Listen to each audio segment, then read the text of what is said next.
be there. No matter what. We shall be there. No matter what. Anyone who thinks doctors are a walkover, they are not. For a rude shock. Yes. Doctors say. Yes. Doctors are. Doctors say. Doctors are. Solidarity forever. Solidarity forever. Solidarity forever. For the union makes us strong. Solidarity forever. Solidarity forever. Solidarity forever. For the union makes us strong.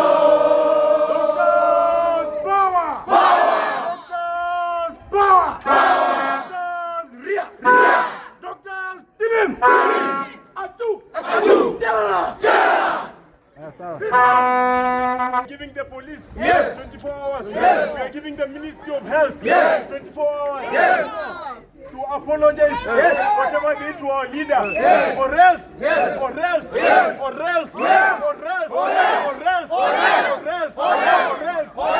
will see what Medusa saw. Or else they will see what my cat saw. Or else they will see what my mother has never seen.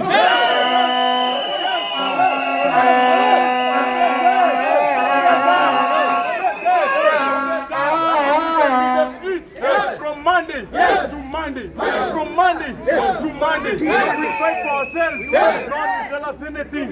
Akurata mwenye tuambia kitu. Let them join us. Amen. Comrade, warning to the people endangering life of doctors. We are not going to allow.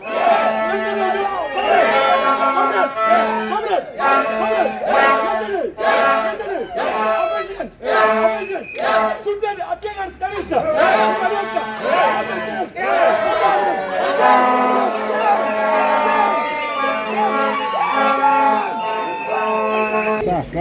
Thank you. My name is Dr. Mulei, Secretary, KMPDU, Doctors Union, Northrift Branch from Nandi County, around Eldoret Town, all the way to Turkana County. Together with me here today are doctors, our comrades, and also members of the union. KMPDU Northrift Branch is one of the 10 branches of the union, KMPDU, drawing membership from Nandi County all the way to Turkana County. And we are gathered here today in solidarity with all the doctors in Kenya to condemn the utterly odious, barbaric, and despicable act of violence and cowardice demonstrated by goons and hooligans who are actually masquerading as police officers during the demonstrations yesterday. They were destined to break law at whatever cost, as long as they please their masters who had sent them. In fact, we have first-hand information that this was actually an attempted assassination to the Secretary General KMPDU, Dr. Davdi Bimji Atela. Dr. Davdi was on yesterday, 29th day of February 2024, leading a peaceful procession of doctors who are very peaceful to Afya House to demand for posting of interns who are very much needed in our hospitals at the moment, and also for payment of postgraduate fees. As agreed with the Minister of Health in our previous engagement with the ministry, only to end up his day fighting for his life in a way that we can't even understand up to this point. In fact, tunashangaa nini ilifanyika jana. We wonder how a peaceful, unarmed, and law-abiding crowd of doctors could be met with the full force of police brutality, and we don't understand this. This is only a question that only Professor Cs Kindiki and the Inspector General of Police, Mr. Koome, can answer. And we are demanding answers right now. We shall not bow down until we get answers as to what happened yesterday. KMPDU had actually issued a notice to the police as required by the law to protect and provide security to the doctors who were marching very peacefully, only for police to launch missiles on the doctors injuring more than 20 doctors, and our SG at the moment as we talk is actually admitted in the hospital fighting for his life. Are we turning Gaza in Kenya? Are we having our rights? And this is actually the LSK, human rights activists, trade unions, international bodies, and all the healthcare workers of this country to stand in solidarity with the doctor to fight injustice, as we fight poor healthcare in this country, as we fight draconian leadership which has actually undermined the fundamental rights of our citizens, of our doctors, as enshrined in our Constitution, 2010 Chapter 4, Part 2, Section 37.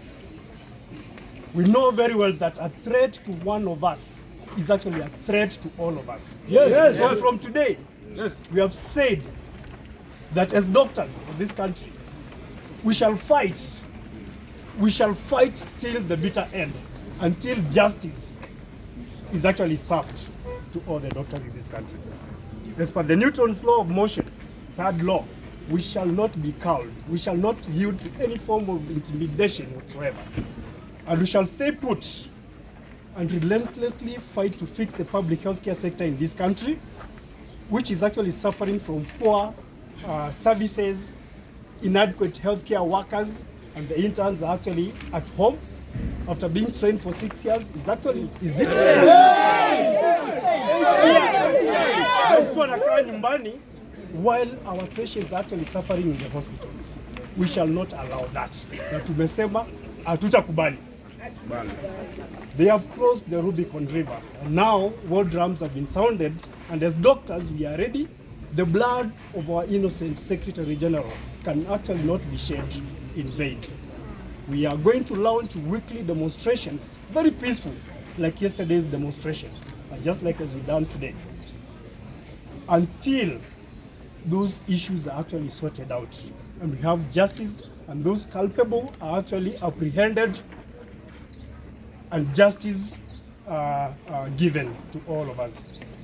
Launch demonstrations, and as we talk right now, we're having a National Executive Committee meeting in Nairobi. We are waiting for directions from the national office so that we know which route to take. But we know very well, and we are very sorry that we foresee in the near future a total paralysis of the public healthcare sector in this country, total paralysis of all the hospitals in this country, because this is actually what the government has decided to do. We are not going to go on strike, but the government has decided to abandon their duties and go home. They have decided that we shall be on the streets fighting for the rights of the doctors, fighting for the rights of the patients in this country, and we shall not tire, because we have a patriotic oath to protect and preserve life in this country. We want to tell the Inspector General of Police that we've given them 5 days to make sure that the perpetrators of that act are actually brought to book and jailed. We don't even think they were police officers. I think they were goons sent. We don't even understand. Can shoot at a peaceful crowd who are just exercising their voices as per the Constitution. We call upon the DCI, IPOA, ESCC. My name is Dr. Edwin Dono. I'm one of the leaders in this region of KMPDU, and I would like to condemn in the strongest terms possible the heinous crime that was committed yesterday against the Secretary General of KMPDU. We do not think that we are back to the draconian days before the 2010 Constitution.